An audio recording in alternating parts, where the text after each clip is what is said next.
In today's video, I'm going to show you how I built the ultimate mobile grill cart, complete with a mini fridge, a drawer for your power bank, and a cement countertop. But before we get started, let's back up just a little bit. This all started one beautiful day when I was cooking some burgers for my family and was bringing all the condiments and such out to cook and thought, there's nowhere to put any of this stuff. You put it too close to the grill, anything refrigerated gets warm and goes bad sooner, so did some thinking and thought, I do have some wood and tools in the garage. I bet I could throw something together in a day or two. Yeah, it won't take that long, right? First up, I wanted to get the cement countertops poured so that it could be curing during the rest of the build.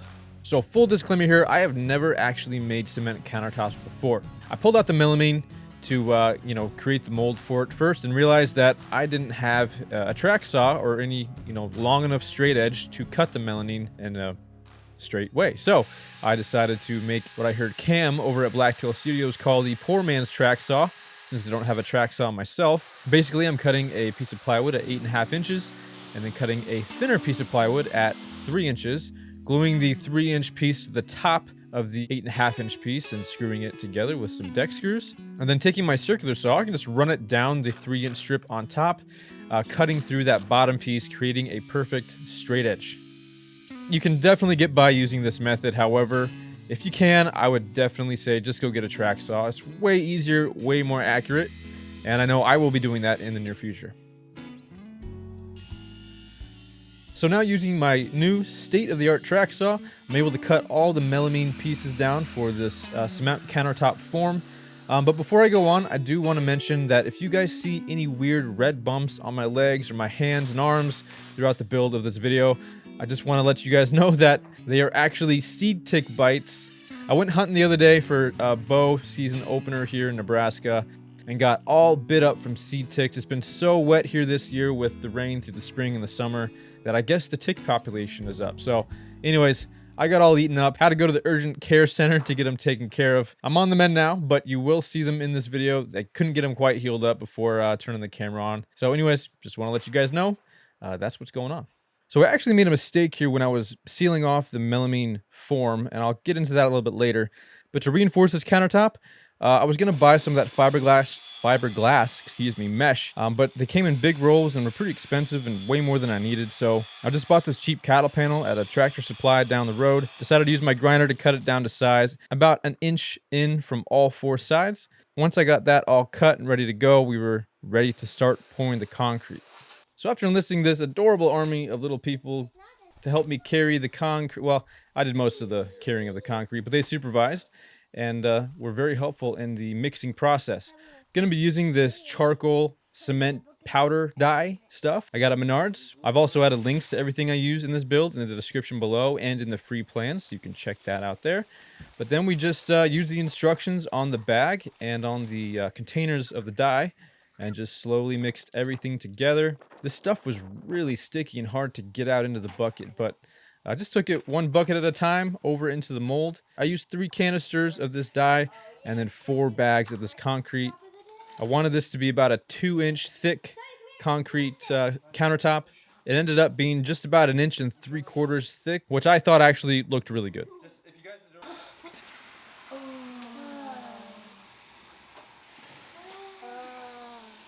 Thank goodness I had my supervisors on site while I was doing this. I completely forgot to put the cattle panel in while I was pouring this into the mold. Thankfully, one of the supervisors remembered and reminded me. We got it in time. And then I just used these zip ties with some scrap pieces of wood and a piece of a Frisbee game to hold it up at the correct height right in the middle there of the mold. And then just finished off pouring the rest of the cement, like I said, right at about 1 3/4 inches thick. Now I know, especially for cement countertops, it's really important to get as many of the air bubbles out of it as possible. The more air bubbles you have, the weaker the countertop's going to be. And this is a mobile grill station, so it's going to be moved around a lot. So a lot of bumps, and I didn't want anything cracking. So at first I tried a sander, but this just was not nearly strong enough. So I picked up this cheap reciprocating saw, just made sure it had no blade in it. And then for probably way too long, since I'm a perfectionist, over an hour for sure, I just went around the entire form here using the saw and vibrating the form so that all of the air bubbles, or as many air bubbles as I could, rose to the top. The cement out of the way, which I wanted to do first to give it time to cure and dry for the next few days. It ended up being a couple weeks because things always take longer than I think they will, but that's okay. It's time to move on to building the cabinet. So using my handy dandy homemade track saw, just cut everything down to size. Again, all of the dimensions for all of these cuts are in the free plans in the description, so go check that out. Go pick yourself up one of these foam insulation sheets, lay it down on the ground, use this handmade track saw. It worked just fine. And once I get all the panels cut down to size, I'm going to move into the shop here and get all of the pocket holes drilled with this Craig jig. The cement countertop is going to be pretty heavy, so I would err on the side of having too many pocket holes rather than having too few pocket holes. So as you can see here, I used quite a few pocket holes spaced about 5 to 6 inches apart, and then used a 1 1/4 inch screw in all of those holes, along with some wood glue on all of the joints. Having some corner clamps definitely would have helped assemble this, but the important thing is just making sure you have right angles when you're putting this together. Anything that's really off here is really going to affect you putting the trim and the face frame on later. Also just the integrity of the structure. So pay close attention, use a speed square, make sure everything's sitting right at 90 degrees, and just use plenty of screws and glue, and you should be good to go. For the middle divider here, that's going to divide the drawers and the pocket for the fridge, I got my measurements and then just attached it using the same method, pocket holes and wood glue.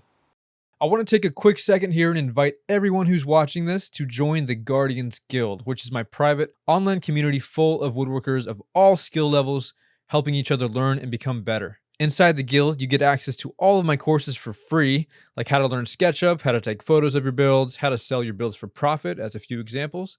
We have monthly giveaways, we have a ton of behind the scenes, and you get almost instant friendly feedback from all the members on your questions, or if you just want to post pictures of your latest build to show off. There's a lot of really great people in there. There's a link in the description if you want to check it out. I hope to see you inside of the Guardians Guild. Started to run out of room in the shop here, so with some finagling and moving this thing around, I should have poured this cement countertop somewhere else, but I decided to pour it right in the middle of my workspace. I was a hair long intentionally on one of the sides. I didn't want to be too short, so I put everything together and then just used a flush trim router bit to knock that down and make sure it was flush with the rest of the panels. With the carcass all assembled, it was now time to start cutting down the trim for the outside. I had never built a grill station before, so I was kind of just figuring this out as I went along, but I did want to trim out the sides first. That way I knew the exact measurements for the face frame. Now you can do this a lot easier. You can just go to the store and buy some pre-milled lumber at the dimensions you need or want. But I went to the local sawmill, like I like to do. I got some of this really beautiful, gnarly looking red cedar and decided just to mill it up all myself. There were some pretty big boards, so this added quite a bit of time onto my build here. It involved a lot of resawing, and because I didn't know exactly how many boards I would need, I ended up doing a few extra here, not enough there, back and forth and back and forth. So anyways, there's a faster way to do this, but you also are going to pay a little bit more for that pre-milled lumber. To resaw these boards, just use my table saw here, set the width to just over what I wanted it to be, giving some room for error, and then got to work resawing board after board after board. And once all those were done, took it over to the planer, got that thickness down to 3/4 of an inch, and we were finally ready to start attaching the trim to the outside of the carcass. Now, if you've ever worked with red cedar, you'll know that freshly cut, it actually looks pink. It looks nothing like the color red. So I had actually kind of forgotten about this when I bought the red cedar boards from the sawmill. They looked really orange on the outside. I started cutting into them, and I saw how pink they look, and I didn't really want to focus on fixing that problem at the time. I thought I'd figure it out as we get to the end. But the whole time I was building this, I had that in the back of my head of like, how was I going to fix this color? Because I didn't want it to look pink at the end. I really wanted a nice amber orange color, all the wood wrapped around it with a dark charcoal color cement countertop. You'll see at the end how I get that fixed. But for now, we're gonna start trimming out the sides. And this is basically the method I used for the entire build, was putting a board that was slightly too long up against the cabinet, making a mark and then cutting it on that mark. Everything came out right on the money, and it was much better than just measuring with a measuring tape and trying to nail that exact measurement. And what I'm doing next is basically the easiest way I have seen how to make face frames for your cabinet. So first I'm going to take my vertical pieces. You can see there's 3 there, 2 on the outside, 1 in the middle. I'm going to make sure that middle piece is centered perfectly with that middle divider plywood panel. And then I'm going to clamp them down and hold them in place. The middle one is just being held down with some double-sided tape. Then I'm going to take the 2 longer horizontal pieces, make the marks where I need to cut those, and then cut them down so that it's a nice firm fit. I don't want any gaps here on this face frame. I'm going to take my time and make sure all of these horizontal pieces are cut exactly how I want them. Then I'm going to mark them all so I know right where they were. And then once they're all marked, I can take them over to the workbench, put pocket holes in all of them on the back sides, and then use glue and 1 1/4 inch screws to assemble them all together. Making sure I get really good right angles so that when I do take it back over to the cabinet, everything's going to line up how I want it. And would you look at that? With all of our pocket holes in it, turned out great. I love it when a plan comes together. Also, pay close attention to how pink this thing still looks. Stay tuned. In just a few minutes here, you will see how I get this issue resolved. I may have mentioned briefly at the beginning that this project took a lot longer than I originally planned. And to be completely honest, it took about 3 times as long. I was originally thinking I could knock this out in a week, and then I was like, well, you know, I tend to underestimate how long things take, so maybe a week and a half. We can knock this out in a week and a half. Well, it took about 3.5 weeks total to get this completely built. And granted, there were some other things going on that I had to take care of in the office and such, but still, sometimes these longer builds tend to wear on you, and you wonder if it's ever going to get done, and then you start to not enjoy the process as much. You start to just get out there to get it done instead of enjoying it and being creative, which is kind of one of the main reasons I got into woodworking, was to be creative and to enjoy it. So several times during this project, I had to take a step back and realize that the faster I tried to go, the more mistakes I would probably make and the longer it would take. And plus, it just wasn't fun anymore. I intentionally tried to slow down several times on this project just to enjoy it more, be a little bit more creative. And I'm not sure if it actually helped to build it all. I'm assuming it did, since I wasn't rushing through trying to hurry up and get it done. But for anybody who has a hard time slowing down like me and trying to enjoy the process more than just constantly wishing that you were done and at that end goal, well, take a few minutes the next time you're in the shop, slow down, and smell the sawdust. Just make sure it's through your dust mask and not with your nose. That stuff's dangerous. You don't want to breathe that in. Alrighty, so with the face frame and the trim all installed and ready to go, after a quick sanding, it was now time to clad this beautiful box with some 30 degrees slanted, angled cedar strips. I didn't know how this was going to look yet, so I decided to cut some test pieces with some scrap first to see, just to make sure the angles were all going to look the way I was hoping they would in my head. I did draw this on SketchUp beforehand to make sure it looked good. It looked good on there, but I always like to test it out first before I start making all my cuts. Also, like I said, I had to mill all of these 1/4 inch thick by 5 inch wide by 38 inch long strips to clad this box, so I wasn't going to start milling all that down and resawing everything until I knew for sure that it was going to look good. All of that being said, I like the way it looked after I tested it out with the scrap piece, so we're going to take this big, gnarly looking red cedar board here and start cutting it down, and just using the same process as I did before, cutting it down to just a little bit longer than needed on the miter saw, getting it down a little bit wider than needed on the table saw, and then using the joiner, got one side jointed, and then took it over to the table saw again and started to resaw it one board at a time. This part was definitely a little bit tedious, but well worth it in the end. Normally, the most tedious tasks in woodworking always seem to pay off and make things look a lot better in the end. In this case, it was making all these repeated cuts and resawing these boards and then putting them through the joiner. Not the joiner, that's the planer. putting it through the planer to get it down to that 1/4 inch thickness that I wanted. I ended up stopping just before 1/4 of an inch, especially where there were knots. It started to chunk out. So I got it down to close enough. I was happy with it. And then I took a chamfer bit, just went over all the edges on one side with a chamfer, kind of trying to mock a tongue and groove sort of look here. And then pre-sanded all of them with 150 grit sandpaper, and then cut a whole bunch at the end at 30 degrees. And then we started doing some test fits. Once I knew everything was going to fit correctly, it was time to start piecing all the other boards together. And to not bore you with a long, tedious process that's pretty much just doing the same thing over and over again, I'll just walk you through basically how I do one board, and then you can take it from there. So we're just going to use some wood glue and some 3/4 inch brad nails, about 6 of them, 2 on the bottom, 2 in the middle, 2 on the top. And then I just worked my way across the entire side of the cabinet.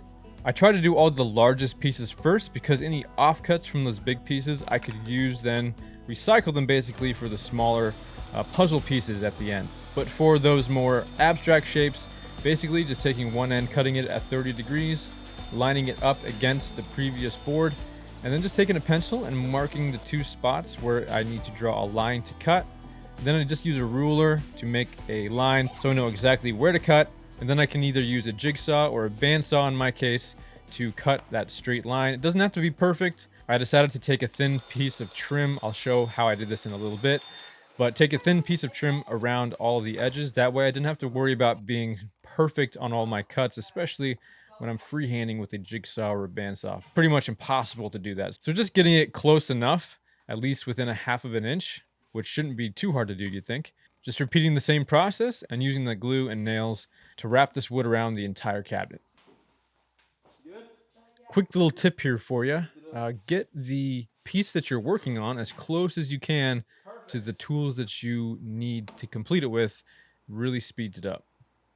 And here I was trying to be all clever and cute and do some camera tricks and realized that I was dry fitting this thing in and forgot to put the glue on it when I set it in there and couldn't get it out. So this one's going in just as is, no glue, but I assure you it's not going anywhere. So I started to run out of steam towards the end of it and really needed some help, so my daughter decided to come in and relieve me. Her little fingers are perfect for getting those little puzzle pieces in there in the corners. Also, I know I keep mentioning this, but check out the pink wood up against the pink shirt my daughter is wearing. It really is pink. It's coming up here. I will show you how I got rid of this pink color and how I made it a nice amber orange before putting on the finish. All right, the moment we've all been waiting for. It is now time to start making... What are we making here? I don't even remember what we're making here. Let's watch for just a second and see if we can remember. If I can remember what I'm actually building here. Yes, these are the supports for the drawer slides that we're putting in now. Okay, we're moving on to the drawers. Thank you all for your patience. So you're going to need 4 3/4 inch plywood strips, about 4 inches wide, the exact dimensions from the floor of the cabinet to the very top of the inside of the cabinet. Then I'm going to drill 2 pocket holes on both ends of these strips. I'm going to take the first piece and put it on the inside of the cabinet, push it all the way over to the left as far as possible, and then taking a pencil, make marks on the bottom of all of the drawer frames. For the second strip, going to mark in 3/8 of an inch from the side and make a line from the top and the bottom. I'm then going to line that line up to the inside of the face frame and then do the same thing as I did on the left. Mark the bottom right corner of all of the drawer frames.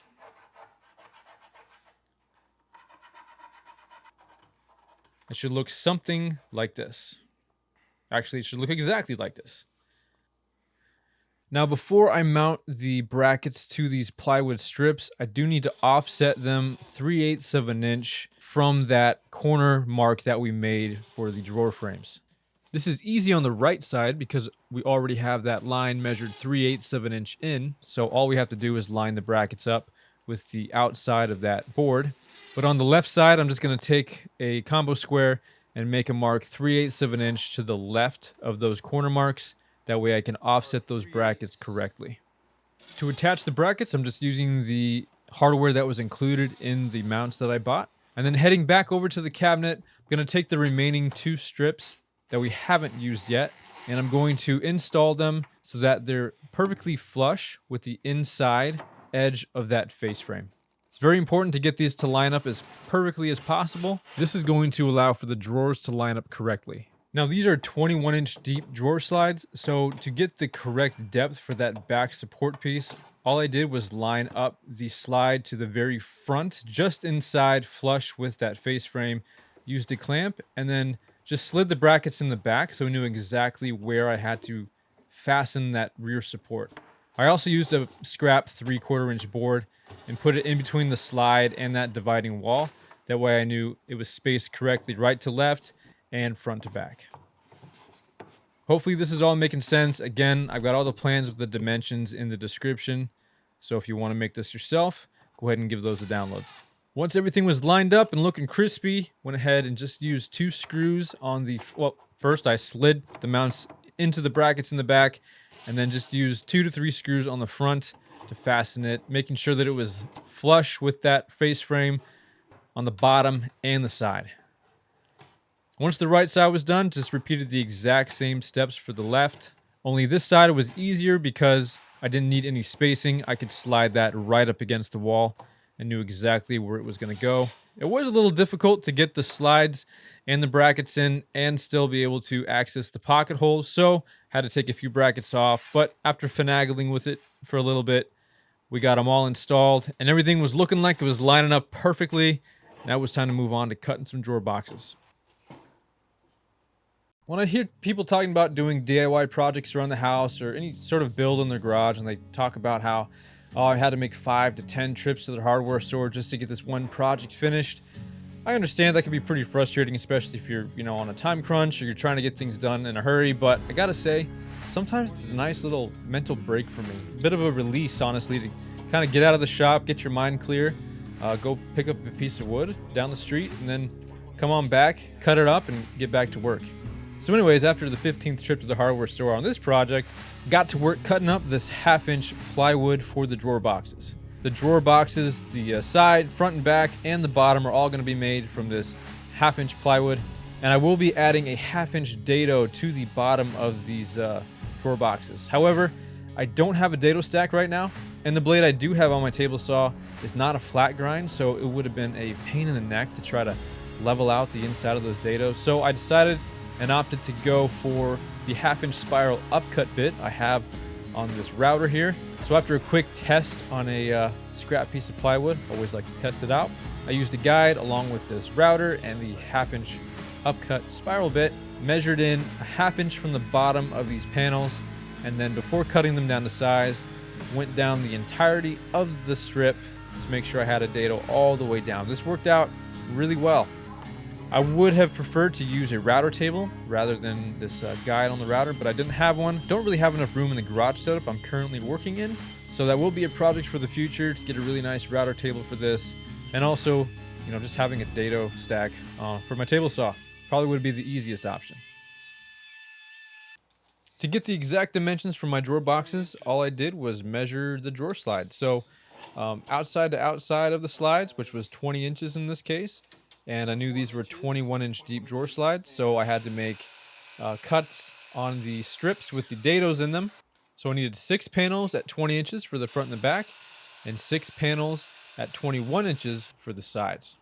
To accommodate for the undermount drawer slides, we are going to need to cut out a 1.5 inch by 1/2 inch piece on the back panel. So in this case, since there's going to be 3 drawers, we take 3 of the 20-inch panels, mark 1.5 inches in, and then cut up 1/2 inch on the bandsaw or jigsaw, whichever one you have. This is going to allow for the drawer to sit directly on top of those drawer slides and attach to those clips on the front correctly.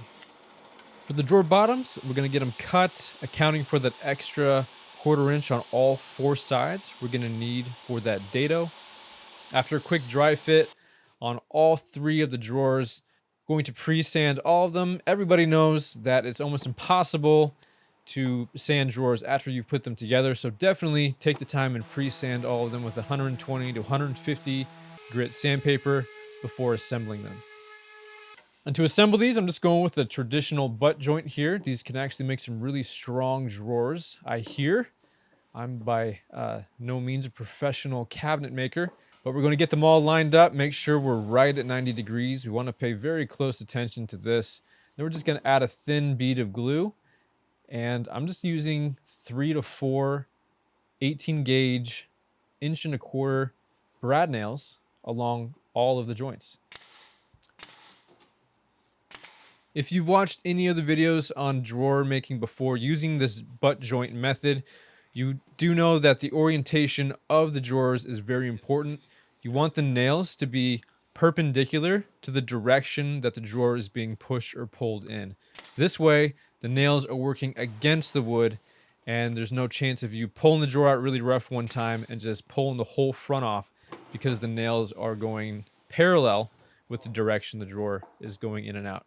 And here's a little overlooked step that some people forget when doing these undermount drawer slides, but basically what you need to do is just put the drawer in, slide it to the back, and bang it against the back a few times. This will make a couple marks on the very back of the drawer. There are a couple metal posts that need to slide inside the back of the drawer in order for the clips to seat on the slides. So once I get those marks on the back of the drawers, I'm going to, well, first, I'm going to take some wood filler, fill in all of those brad nail holes, and then take a 1/4 inch drill bit or Forstner bit, and do your best not to chunk it out like I did here, but you're going to drill a 1/2 inch hole right on those marks into the back of the drawers. Once the holes are drilled and the wood filler is dry, I'm gonna go ahead and go over everything again with a 120 grit sandpaper, add just a little chamfer to the edges so that they're not so sharp. Then I'm going to take the hardware included in the slide package that I bought and just install those front clips on the front underside of the drawers. And then we're going to go ahead and take them over to the cabinet. It's as easy as this. You just slide them right in. They click into place. Then you can make sure they're sliding nice and pretty, just like this. And for the drawer faces, I was back to milling up some lumber. I kid you not when I say this added probably another 2 or 3 days. I'm not a very fast woodworker. Can't even say it right. Woodworker by any means, especially if I have to mill lumber. I take my time. I really want it to be as straight as possible. So we're getting better. It's getting a little faster. But regardless, this added some time onto it. But no problem. I got it milled up, got them cut to the size that I wanted. I wanted an 1/8 inch gap on all 4 sides of the drawer faces, and then just use the traditional card trick here, card technique, whatever you want to call it.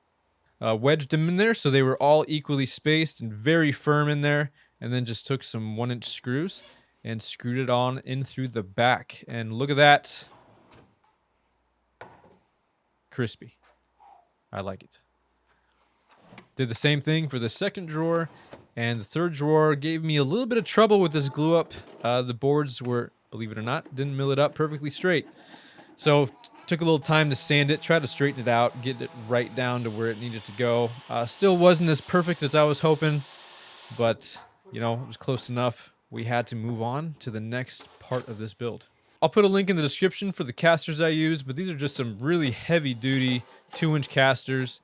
These things can hold like 2,200 pounds, I think. So definitely plenty. Some of you might be wondering at this point, when are you going to take the melamine off of the cement countertop? We want to see what it looks like. Well, I'm going to do that right now. Or actually, my son's going to do that right now. We finally got to taking the form off. I had to wait a few days because I needed help to flip this thing over. So I figured since I needed the help, I was just going to leave the form on to let it cure and harden as much as it could before we had to move it. So this thing's pretty heavy, probably a couple 100 pounds at least, maybe 175. It turned out pretty good. I'm happy with the top, but I have to say that I think I used the wrong caulking when I was sealing up the form though. It was paintable acrylic caulking. I think I needed to use pure silicone caulking because the edges came out looking a little rough, and I had to take some sandpaper to kind of even it all out and make it look like it was intentional.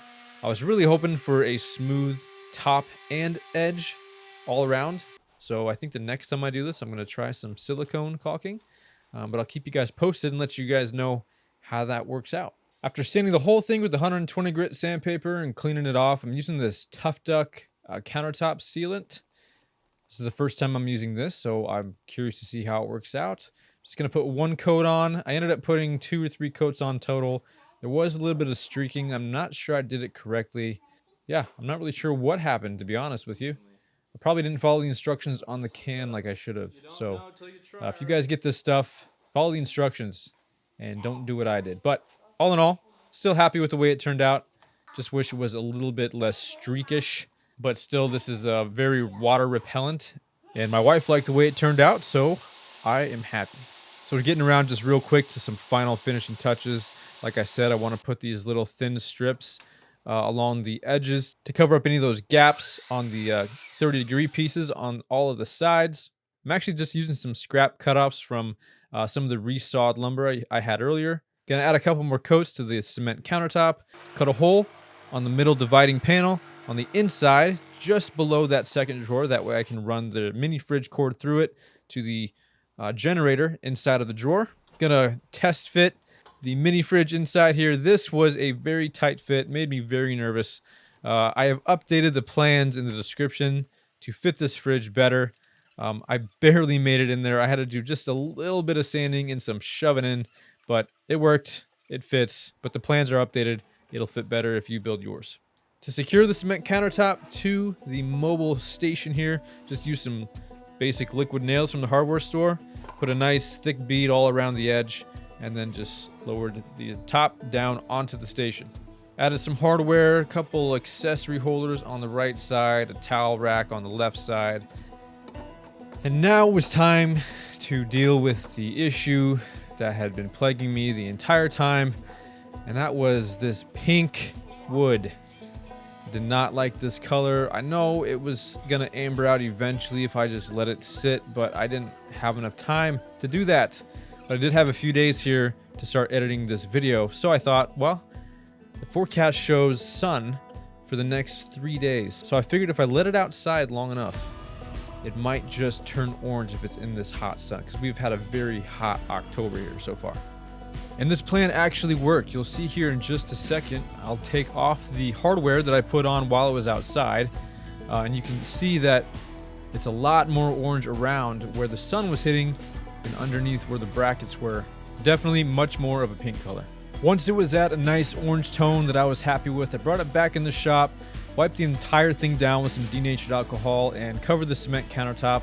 Ideally, I probably should have finished this before putting the countertop on top of it, but that's just the order I did things in. To finish this, I'm using some spray-on satin lacquer. I'm gonna do probably 4 or 5 coats here, very light coats each time. You see a little streaking on the first couple coats, but as you keep adding to it, you get a really nice finish. Once the finish was dry, it was time to get the hardware back on, get it ready to go, plug in the refrigerator. I found out here that I would actually need a larger power bank to power this refrigerator, so I'll be taking care of that. If you don't want to power your fridge with a power bank, just cut a hole in the bottom of the cabinet just behind the fridge, and you can run an extension cord right through there. Now there's only one thing left to do, and that is to put it to use, try it out, and see how this thing performs. And I'm satisfied to say that this thing performed great. It's great as a grill caddy cart, grill station, whatever you want to call it, but also, you know, if you're entertained, you can flip this thing around. It looks beautiful on all 4 sides. You can use it as a mobile bar as well. If you guys made it this far into the video, you might as well subscribe, right? Also, let me know in the comments what you guys thought, what you'd do differently. If you like it, don't forget to check out the Woodworkers Playbook course and the Guardians Guild in the description. And one more thing before you go, I did notice there was something wrong with this setup. There's nowhere to eat this delicious food that we cooked with this grill and grill cart, so I wonder what I should do about that.